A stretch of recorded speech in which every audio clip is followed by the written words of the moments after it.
Allô, bonjour tout le monde, bienvenue sur ma chaîne. Mon nom c'est Abenaki et je vous envoie un nouveau vidéo. Et ce mois-ci, c'est choisir ma pile à lire. Alors, j'aimerais premièrement faire un acknowledgement qu'on est sur un territoire non cédé d'un peuple autochtone. Alors, on commence avec la vidéo. Ce mois-ci, je vous amène une pile à lire, mais un petit peu différent parce que moi, normalement, je ne fais pas une pile à lire. J'écoute beaucoup de livres audio et je les emprunte de la librairie. Alors, je mets une liste que je veux, puis au fur et à mesure que ça rentre, je les écoute ou je vais voir de quoi est neuf, quoi qui est disponible, puis je vais choisir de là. J'aime pas faire vraiment une pile à lire parce que je me trouve à la fin du mois, j'ai lu plein d'autres livres et rien sur ma pile à lire, alors je me sens très déçue et en tout cas, ça va comme ça. Mais ce mois-ci, j'ai tellement de livres sur mes étagères que j'ai pas encore lu. Alors, ce mois-ci, je vous demande de m'aider à choisir ma pile à lire. Et la façon dont je vais le faire, c'est j'ai 12 livres. Chaque sont dans une position d'horloge. Alors, quand vous regardez cette vidéo, dans les commentaires, mettez à quelle heure vous êtes en train de le regarder. Comme ça, je vais faire un bilan à la semaine prochaine peut-être. Je vais faire un bilan, puis voir combien de monde sont à 3 heures, à 6 heures, 1 heure, etc. Et je vais aussi faire ça sur Instagram. Alors, faites sûr d'aller sur mon post à Instagram, regardez la photo et en même temps, mettez à quelle heure vous êtes en train de le regarder. Et je vais choisir les 3 livres qui ont eu le plus de numéros et ça va être ces livres-là que je vais lire. Ok, alors j'ai 12 livres, alors on va commencer à aller vite, mais je vais faire un petit synopsis pour vous donner une idée de quel livre choisir. Même aussi, vous pouvez dire, choisissez le 6 ou choisissez le 11 ou whatever. En tout cas, on commence. Le premier, le 1 heure, c'est Dry by Neil Shusterman, Jared Shusterman. Alors ça se passe dans un monde où tout d'un coup, l'eau elle a disparu. Alors, tu peux voir, ça va être dystopie, il va y avoir des personnes qui vont briser les règles et des petites affaires comme ça. Ouais, alors, si vous ne connaissez pas Neil Shusterman, il est très... il écrit beaucoup de livres. Ils sont toujours intéressants. Alors, on a le 1 heure, Dry. Le 2 heures, c'est The Deepest Roots par Miranda Acevedo.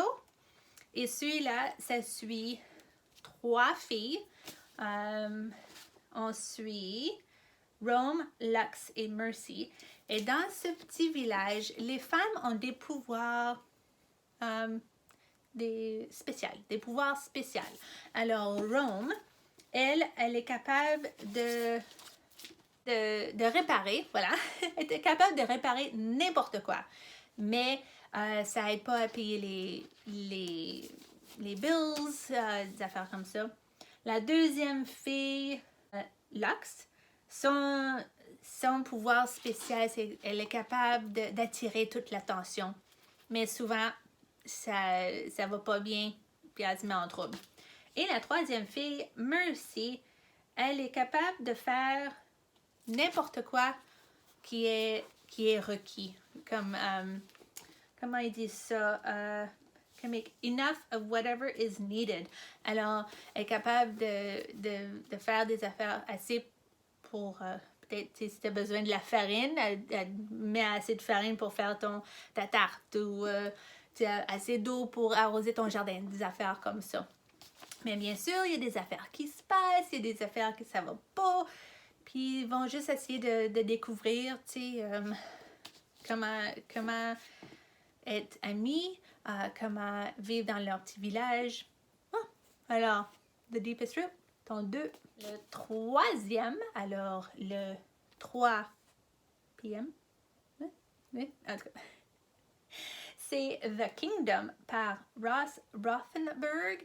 Et ça, on suit, c'est un parc d'amusement, comme un Disneyland. On va dire ça, c'est comme un Disneyland où il y a des super de beaux châteaux, toutes des affaires comme ça. Et il y a aussi des androids, alors des caractères qui sont des robots. Et puis un jour, comment elle s'appelle? Anna, elle vient un petit peu sentient. Alors, il y a un homme qui vient dans le parc, elle le voit et elle commence à avoir des émotions humaines pour ce monsieur ou adolescent, j'imagine. Mais Owen, l'adolescent, il disparaît et tout d'un coup, ils disent que c'est Anna qui l'ont tué. Et puisqu'elle est un robot, on va voir comment ça va tout se dérouler et des affaires comme ça. Alors ça, c'est The Kingdom, 3. 4. Fly Girls.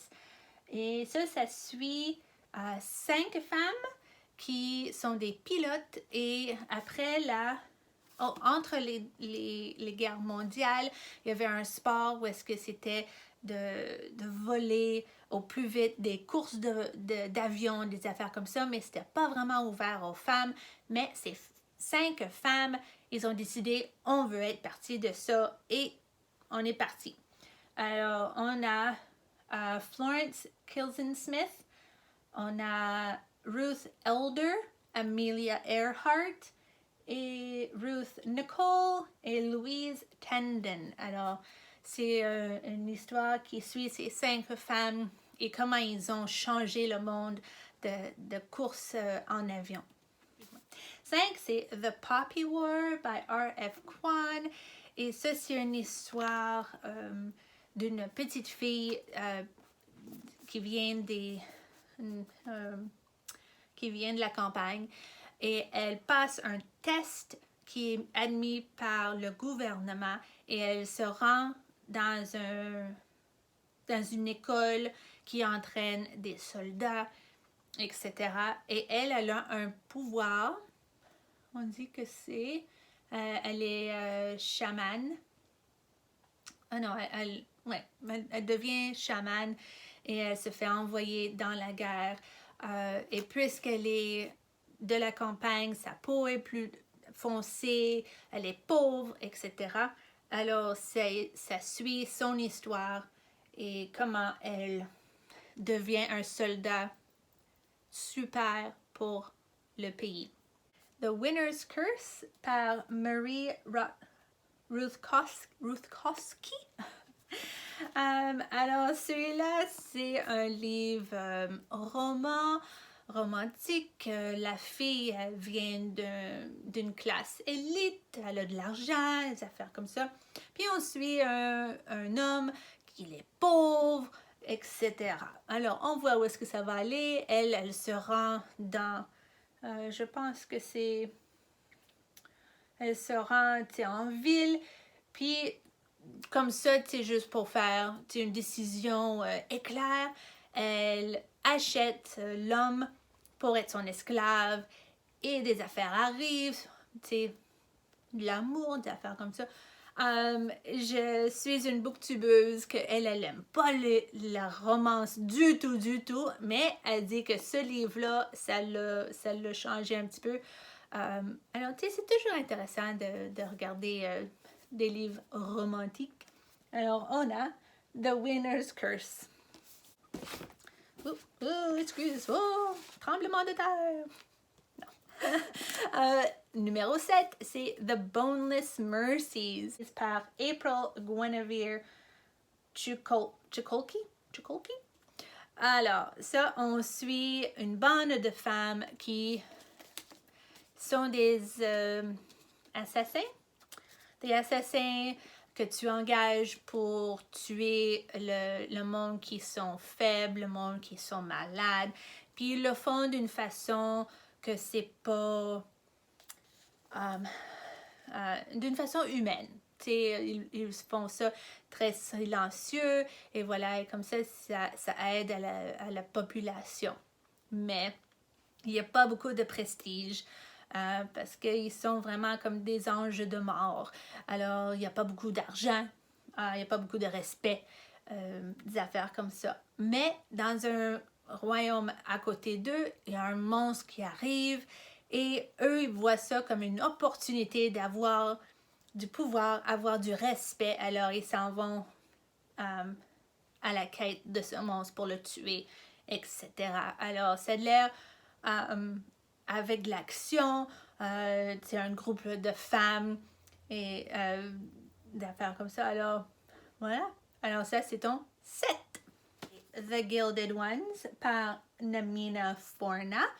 Alors, ça vient une histoire africaine, comme mis un peu, c'est fantasy dans le pays, pas le pays, mais le continent d'Afrique. Voilà, c'est ça que j'essaie de dire.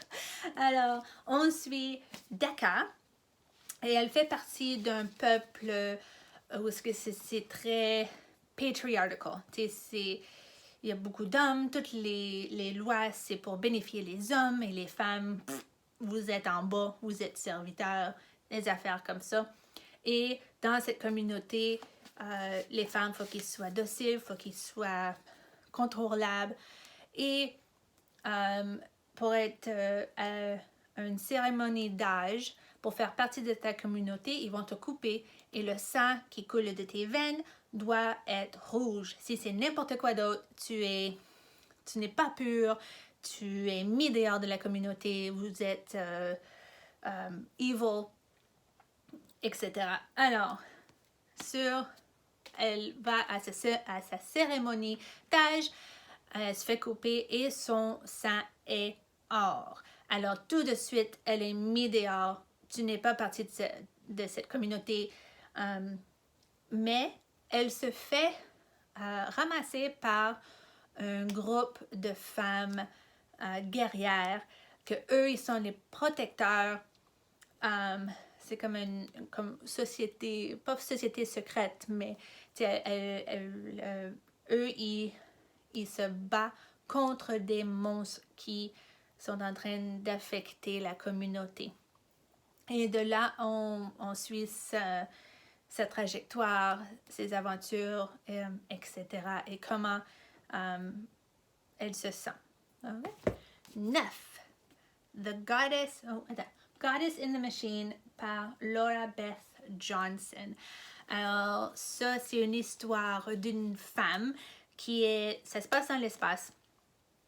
Elle se réveille, l'année c'est 3102, et elle est entourée de gens qui sont comme goddess, et ils disent qu'elle va amener le bonheur, elle va sauver leur monde, mais elle est juste une fille de la planète Earth.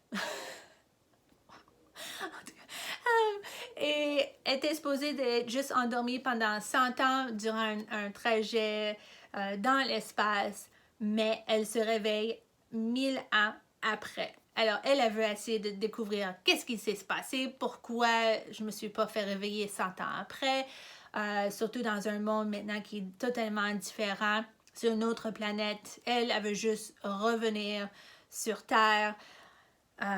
Et je sais, après ça, il y a un mec qui, lui, il fait partie de la royauté de cette nouvelle planète, mais les affaires vont pas.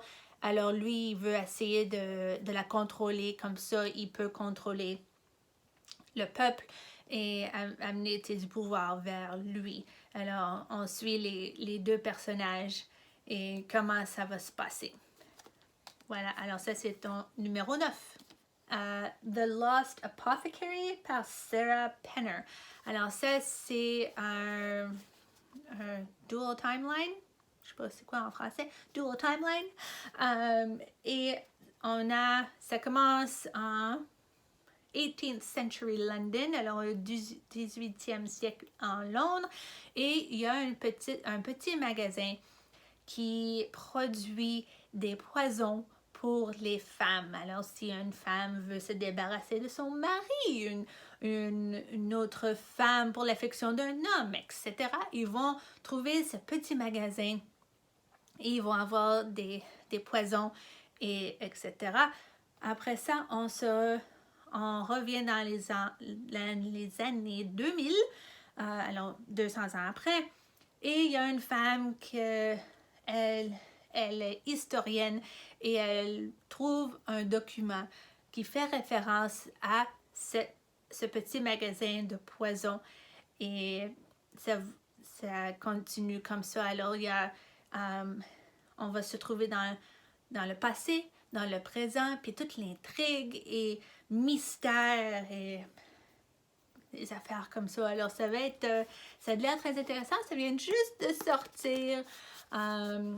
Alors, peut-être on peut le laisser pour un petit bout pour les autres livres, mais on va voir qu'est-ce qui va se passer. Alors, ça, c'est le numéro 10. Numéro 11. Blackfish City par Sam J. Miller. Alors ça se passe dans un monde, c'est une dystopie. Il y a eu un gros effet changement climatique. Et on se trouve dans une ville qui flotte dans l'Arctique, et il y a une femme qui arrive et il croit comme sauveur de leur monde. Mais elle arrive sur le dos d'une baleine orca et elle a un ours polaire qu'elle peut appeler n'importe quand qu'elle veut.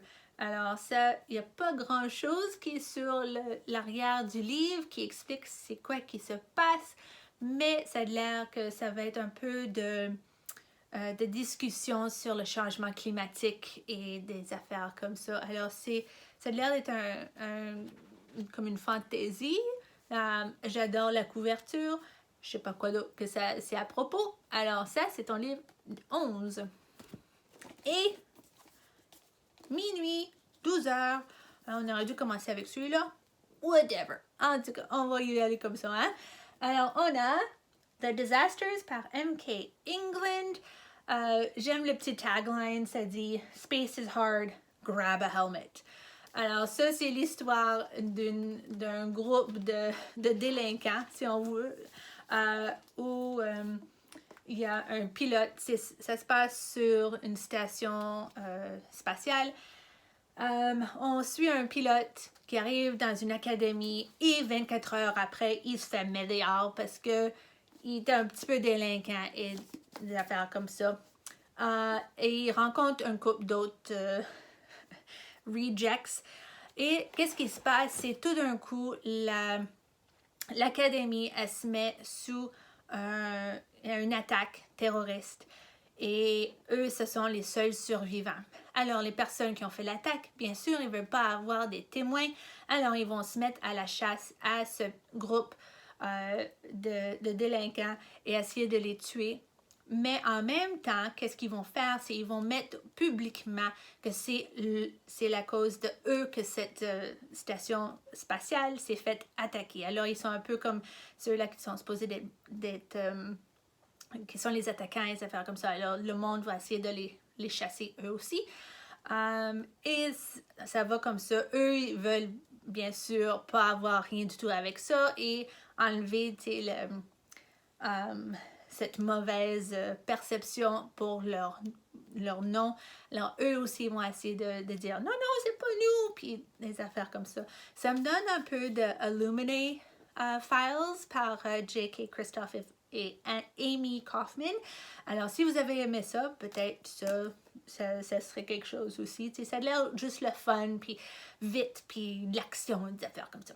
Alors, ça, c'est 12. Alors, on a The Disasters, 12. Blackfish City, 11. The Lost Apothecary, 10. Goddess in the Machine, 9. The Gilded Ones, 8. The Boneless Mercies, 7. The Winner's Curse, 6. The Poppy War, 5. Fly Girls, 4. The Kingdom, 3. The Deepest Root 2. Et Dry, le numéro 1. Alors, comme je vous ai dit, mettez dans les commentaires à quelle heure vous avez vu cette vidéo, ou vous pouvez dire 3 ou 6, ou en tout cas, mais c'est juste pour le fun. T'sais, ça va m'aider à décider quels 3 livres que je vais mettre sur ma pile à lire pour avril. Et aussi, surtout, allez sur Instagram et mettez votre vote là aussi. Alors, voilà, c'est le vidéo. Et merci de m'avoir écouté. Fais sûr de faire des petits pouces en l'air, subscribe, regardez d'autres vidéos, toutes ces affaires-là qu'on dit à la fin d'une vidéo. Et on se revoit la semaine prochaine. Au revoir!